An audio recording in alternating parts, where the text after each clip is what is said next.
कपिल जी, आप अरविंद केजरीवाल पर direct attack करते हैं और जब साल 2017 में आपने पार्टी छोड़ी तो आपने आरोप लगाया कि सत्येंद्र जैन ने 2 करोड़ रुपए की रिश्वत दी और मैंने खुद देखा। लेकिन जब आरोप साबित करने की बात आई तो आपने माफ़ी मांग ली कोर्ट में, क्योंकि आप पे मानहानि का मुकदमा किया गया था और आम आदमी पार्टी की तरफ से लगातार कहा गया कि अगर आप माफ़ी नहीं मांगेंगे तो जेल जाएंगे। और फिर आपने माफ़ी मांग ली और कोर्ट में कहा कि पॉलिटिकल मोटिवेटेड था। तो कैसे आप अरविंद केजरीवाल को हराएंगे दिल्ली में भ्रष्टाचार के मुद्दे पर, क्योंकि 2022 का एमसीडी चुनाव भी आपने पूरा सत्येंद्र जैन की वीडियो पर लड़ा, भ्रष्टाचार को मुद्दा बनाया। 2020 के विधानसभा चुनाव में आपने ये कह दिया कि ये चुनाव भारत बनाम पाकिस्तान का है और शाहीन बाग के मुद्दे पर लड़ा। तो दिल्ली में कहीं ना कहीं आपका हिंदुत्व कार्ड और भ्रष्टाचार दोनों ही कार्ड जो है वो पिटते हुए अरविंद केजरीवाल के आगे दिखाई दिए। तो कैसे आप अरविंद केजरीवाल को हराएंगे? बिल्कुल सही आपने सवाल पूछा और मैं चाहता था ये सवाल यहाँ पे आए। 2017 में मैंने 3 लोगों की बात की भ्रष्टाचार की। मैंने कहा मनीष सिसोदिया भ्रष्ट है, सत्येंद्र जैन भ्रष्ट है और केजरीवाल भ्रष्ट है। इन 3 में से 2 लोग कहाँ पे हैं आज? कहाँ इन 3 में से 2 लोग? 3 में से 2 लोग जेल में हैं। बेल नहीं मिल रही, बेल नहीं मिल रही। ना लोअर कोर्ट में बेल मिली, ना हाई कोर्ट में बेल मिली, ना सुप्रीम कोर्ट में जेल मिली। सत्येंद्र जैन उसी केस में जेल में है जिसमें हम लोगों ने ईडी में जाके शिकायत दर्ज कराई थी, हवाला और काले धन का और शेल कंपनी बनाने का मामला। जहाँ तक आपने कहा कि मैंने मानहानि के केस में माफ़ी मांग ली, मानहानि के केस में जांच कौन करता है? कोई जांच नहीं करता। मानहानि के केस में आपको जाकर ये साबित करना होता है कि ये घटना हुई। उसके लिए अरविंद केजरीवाल ने क्यों नहीं की मेरे पे मानहानि? सत्येंद्र जैन से क्यों करवाई? क्योंकि केजरीवाल को अपने घर की सीसीटीवी फुटेज देनी पड़ती।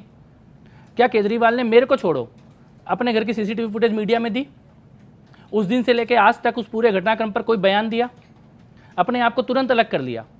तो घर जिसका, सीसीटीवी की फुटेज जिसके पास, सारी घटना जिसके पास, उसके बारे में आप क्या बोलोगे?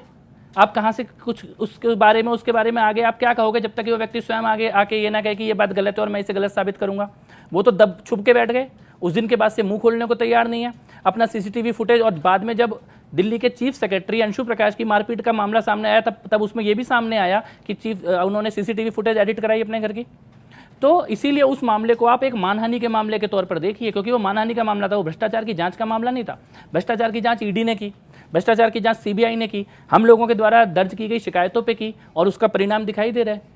3 में से 2 जेल के अंदर है। मनीष सिसोदिया भी जेल में है, सत्येंद्र जैन भी जेल में है। दूसरी बात जो आपने बोला एमसीडी का चुनाव, कि हमने सत्येंद्र जैन के वीडियो को दिखाया। सत्येंद्र जैन की विधानसभा के 3 वार्ड सत्येंद्र जैन हारे हैं। मनीष सिसोदिया की विधानसभा केवल 1 वार्ड जीते हैं 200 वोट से, बाकी सारे वार्ड वो हारे हैं। कैलाश गहलोत अपनी खुद की विधानसभा के सारे वार्ड हारे हैं। गोपाल राय 1 वार्ड जीते हैं। तो एमसीडी का चुनाव कोई एक तरफा चुनाव नहीं हुआ है। एमसीडी का चुनाव कांटे की टक्कर का चुनाव हुआ है।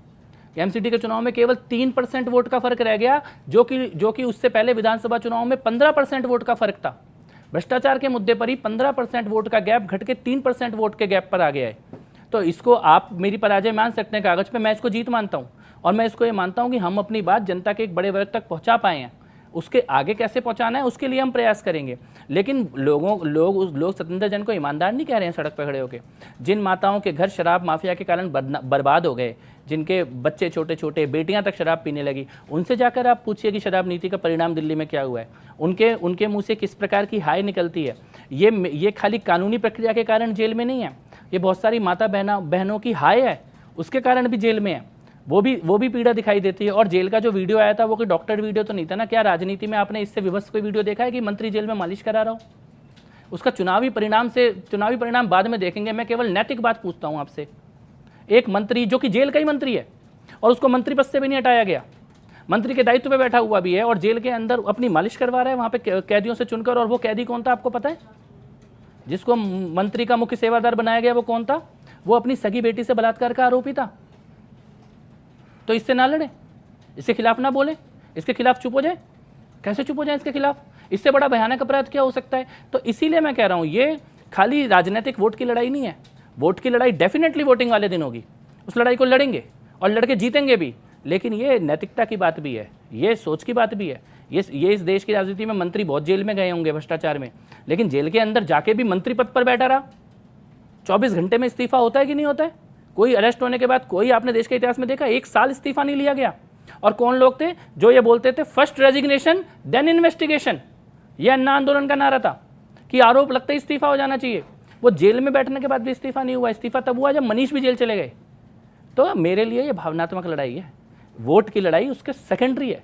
इसलिए भी भावनात्मक लड़ाई है कि उस पौधे में पानी कभी हमने भी डाला है, जिसका जिसका जिसका फल आज दिल्ली भुगत रही है।